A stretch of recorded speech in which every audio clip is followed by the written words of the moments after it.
I have convergence insufficiency. So basically, it's an eye condition that affects how your eyes work when you look at nearby objects. This can cause blurry or double vision when you look at things up close, like reading a book or a smartphone screen. Convergence insufficiency. That's when your eye muscles have trouble focusing up close. You might experience it as difficulty reading, even double vision, maybe headaches, eye fatigue, or eye strain. And it's a very particular kind of eye wandering or exotropia. It usually only occurs when you're reading something up close, and in the distance, when you look at objects, everything looks fine. Usually for people, when they're looking at things in the distance, their eyes are straight, but when they're looking at something up close, their eyes wander out. Convergence is the ability for the eyes to move in when you're looking at something up close. So, for example, if I'm looking here at this little stick right there, as I'm looking at it, you will notice that my eyes are crossing in. And that's normal. That is linked to your muscles of accommodation, which is your focusing muscles. For some people, they don't have really strong muscles of convergence, so their eyes wander out when they're looking at things up close. So let's talk about reading. Y'all remember, I was in the military for 20 years, did very well, earned 4 degrees. During that whole time, I was classified as possibly being born with convergence insufficiency.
So basically, throughout all my academic years, I would try and read books and it would immediately turn blurry.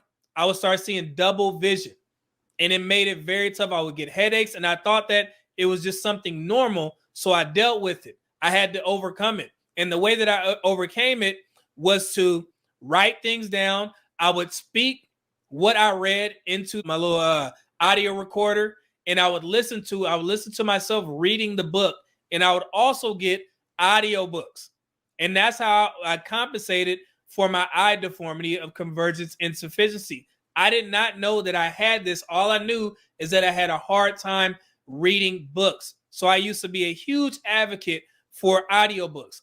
Man, if you go back on my Facebook page, I used to post so many audiobooks. And I remember somebody was like, man, why don't you just get the paperback? And I honestly didn't know how to answer because I didn't think I had an issue. I just thought that I like audiobooks and reading hurt my eyes. But when I was having my exit physical, remember I retired in 2019. I got diagnosed with convergence insufficiency in 2018. This is after I'd already earned all of my degrees. And so while one of my friends, he was an optometrist at the base that I was stationed, we used to go to the gym together. And I've told this story before. He asked me, had I ever had a full eye exam? And I told him no, just a regular military 20/20 vision, depth perception, did all that, passed that. I don't know how, but I did it. And he was like, yeah, I'm going to give you a full eye exam. So he gave me a full eye exam. And when I was doing it, it was off. He was like, man, you see two circles or 2 triangles or whatever, however they did the test. And I was like, yeah, I see 2. So he started to run some additional tests and he started to test me for convergence insufficiency.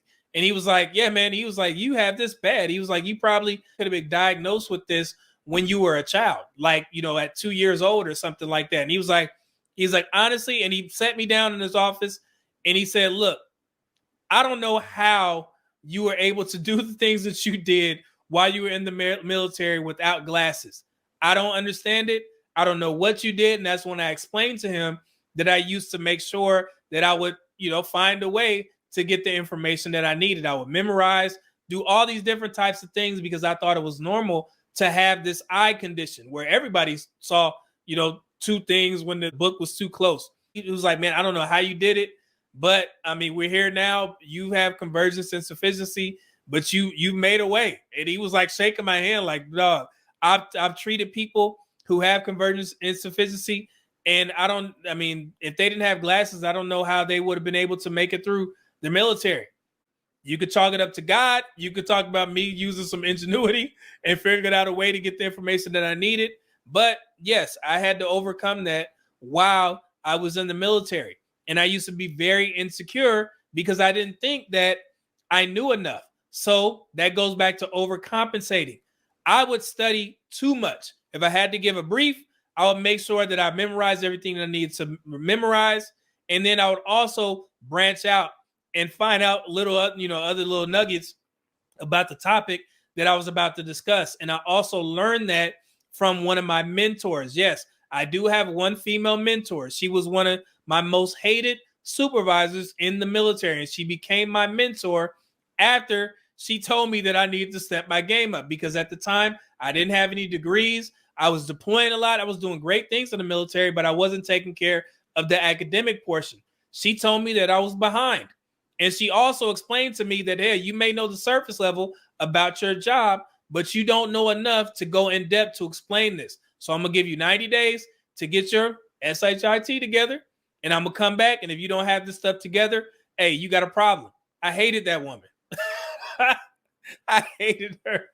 And that hate, it could have went two ways. I could have been like, no, I'm going to just go my own way, and I'm going to, F that lady. I'm going to do what I want to do, and I'm going to just have to face the consequences. But I got pissed off, and I enrolled in school, finished up my degree, got my work done. It was all because of her. And after I finished up my degree, and I was very close. In the military, you earn credits while you're in. So most people don't know how close they are to getting a degree until you start going to school and you get your military education report, especially in the Air Force. And I was very close. Within 1.5 years, I earned my bachelor's, came back, and I told her, I said, hey, here's my bachelor's. I'm good to go. And she looked at my bachelor's and she was like, okay, what's next? What you going to do next? When you're enrolling in your master's program? And I was like, lady, I just got done. Like, come on now. But that consistent drive and her pushing me, I would have never got any of my college degrees. And that was all because of her. And it was also because of me being insecure from thinking that I didn't know enough. So yeah, so I just wanted to give that backstory. If there were some men that were turned off by reading the attachment styles and they say, well, I'm not insecure. Sometimes you may be insecure about certain things. I was insecure the first time I stepped into the gym because I didn't think I was big enough, but I had to overcome it, and here we are now, swelled and swole.